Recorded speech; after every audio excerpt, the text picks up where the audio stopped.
చుక్కనడిగా దిక్కునడిగా చెమ్మగిల్లిన చూపునడిగా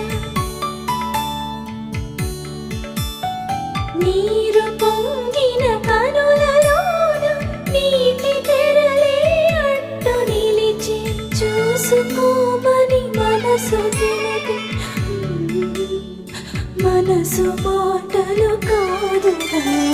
రామ చక్కని సీతకి అర